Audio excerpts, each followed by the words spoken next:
আসসালামু আলাইকুম। রাত 10টার শীর্ষ সংবাদে স্বাগত জানাচ্ছি আমি শাহনাজ পারভীন। শেখ হাসিনার বিচার সরাসরি সম্প্রচারের সিদ্ধান্ত।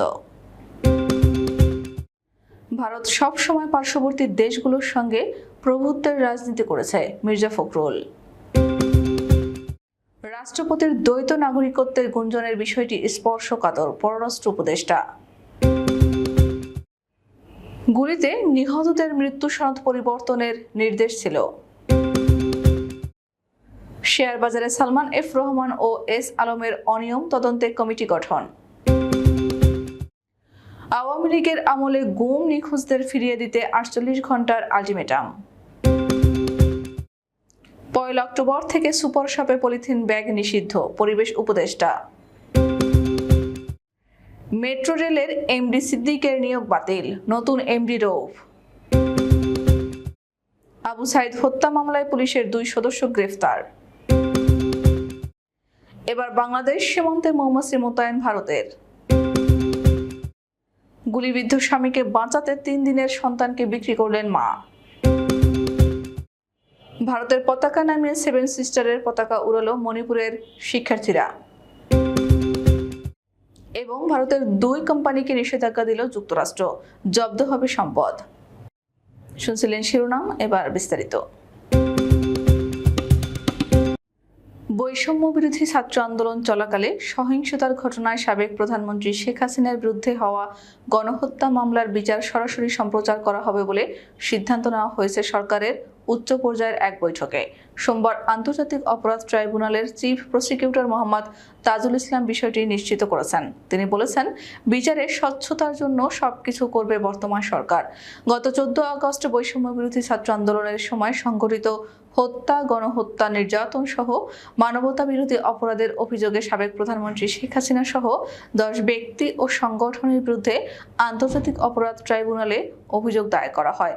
পরবর্তীতে গত 21 আগস্ট একই ট্রাইব্যুনালে সাবেক প্রধানমন্ত্রী শেখ হাসিনা সহ 77 জনের নামে গণহত্যা এবং মানবতা বিরোধী অপরাধে আরেকটি অভিযোগ দায়ের করা হয়। বিএনপির মহাসচিব মির্জা ফখরুল ইসলাম আলমগীর বলেছেন, পার্শ্ববর্তী দেশগুলোর সঙ্গে ভারতের সম্পর্ক ভালো যাচ্ছে না। এর অন্যতম প্রধান কারণ, ভারত সব সময় এই দেশগুলোর সঙ্গে প্রভুত্বের রাজনীতি করেছে। জাতীয়তাবাদী মহিলা দলের 46তম প্রতিষ্ঠা বার্ষিকী উপলক্ষে আজ সোমবার রাজধানীর শেরেবাংলা নগরে বিএনপির প্রতিষ্ঠাতা জিয়াউর রহমানের কবর জিয়ারত শেষে মির্জা ফখরুল এসব কথা বলেন। এক সাংবাদিকের প্রশ্নের জবাবে মির্জা ফখরুল বলেন, পার্শ্ববর্তী দেশগুলোর সঙ্গে ভারতের যে রাজনীতি, যে আচরণ, তা তারা কোনো পরিপ্রেক্ষিতে কিভাবে করছে সেটা তারা ভালো বোঝেন। তারা দেখতে পাচ্ছেন শুধু বাংলাদেশ নয়, পার্শ্ববর্তী দেশগুলোর সঙ্গে ভারতের সম্পর্ক খুব ভালো যাচ্ছে না। এর অন্যতম প্রধান কারণ, তার কাছে যেটা মনে হয়, ভারত সবসময় এই দেশগুলোর সঙ্গে প্রভুত্বের রাজনীতি করেছে, যেটা তাদের জন্য ও পার্শ্ববর্তী দেশের জন্য শুভ হবে না। সম্মান, মর্যাদা ও পরস্পরের স্বার্থের ভিত্তিতে সম্পর্ক গড়ে তোলা প্রয়োজন। রাষ্ট্রপতি মোহাম্মদ শাহাবুদ্দিনের দ্বৈত নাগরিকত্বের গুঞ্জনের বিষয়টি স্পর্শকাতর উল্লেখ করে পররাষ্ট্র উপদেষ্টা তৌহিদ হোসেন বলেছেন, এটা যাচাই বাছাইয়ের দায়িত্ব পররাষ্ট্র মন্ত্রণালয়ের নয়, সংশ্লিষ্ট দপ্তরগুলো চাইলে সহযোগিতা করা হবে। সোমবার পররাষ্ট্র মন্ত্রণালয়ের সাংবাদিকদের এসব কথা বলেন তিনি। বৈষম্য বিরোধী ছাত্র আন্দোলনের সময় গুলিতে নিহতদের মৃত্যু সনদ পরিবর্তন করতে চিকিৎসকদের প্রশাসন নির্দেশ দিয়েছিল বলে জানিয়েছেন ঢাকা মেডিকেল কলেজ হাসপাতালের জরুরি বিভাগের চিকিৎসক মোস্তাক আহমেদ। তিনি বলেন, গুলির ঘটনাগুলিকে পাশ কাটিয়ে সাধারণ মৃত্যুর বর্ণনা দিয়ে মৃত্যু সনদ দিতে বলা হয়েছিল।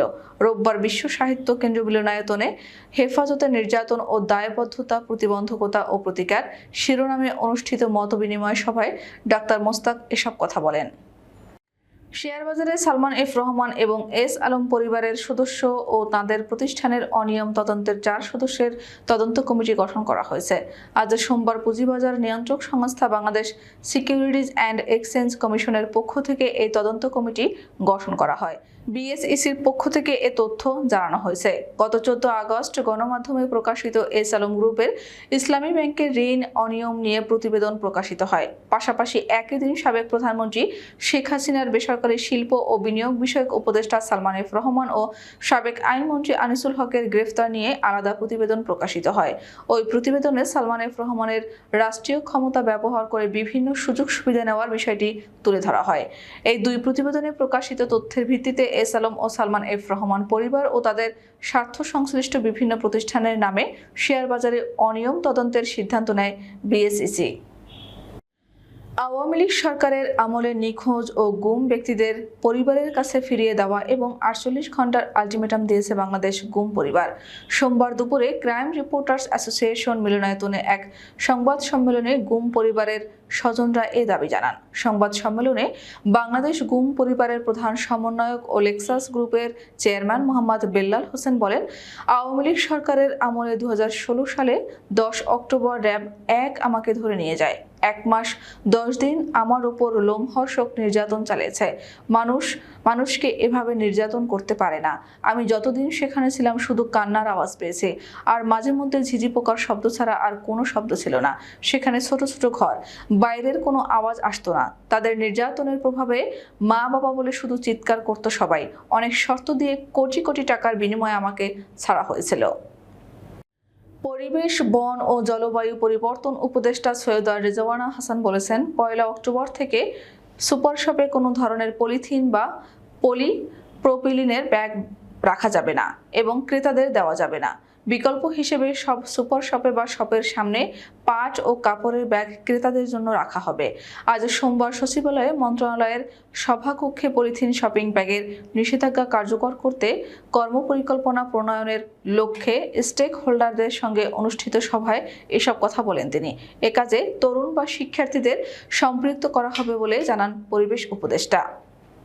ঢাকা ম্যাস ট্রানজিট কোম্পানি লিমিটেডের ব্যবস্থাপনা পরিচালক MAN সিদ্দিকের চুক্তিভিত্তিক নিয়োগ বাতিল করা হয়েছে। সোমবার সড়ক পরিবহন ও সেতু মন্ত্রণালয়ের এক প্রজ্ঞাপনে তার নিয়োগটি বাতিল করা হয়। এছাড়া অপর এক অফিস আদেশে তার জায়গায় চলতি দায়িত্ব দেওয়া হয়েছে ঢাকা ম্যাস ট্রানজিট ডেভেলপমেন্ট প্রজেক্টের অতিরিক্ত সচিব ও অতিরিক্ত প্রকল্প পরিচালক মোহাম্মদ আব্দুর রউফকে। আবু সাইদ হত্যা মামলায় আইনানুগ ব্যবস্থা গ্রহণের জন্য রংপুর মেট্রোপলিটন পুলিশের 2 সদস্যকে গ্রেফতার করে পিবিআইতে হস্তান্তর করা হয়েছে। সোমবার বিকেলে মামলার আসামি ASI মোহাম্মদ আমির হোসেন ও কনস্টেবল সুজন চন্দ্র রায়কে গ্রেফতার দেখিয়ে মামলার তদন্ত কর্মকর্তার রিকুইজিশনের ভিত্তিতে হস্তান্তর করা হয়।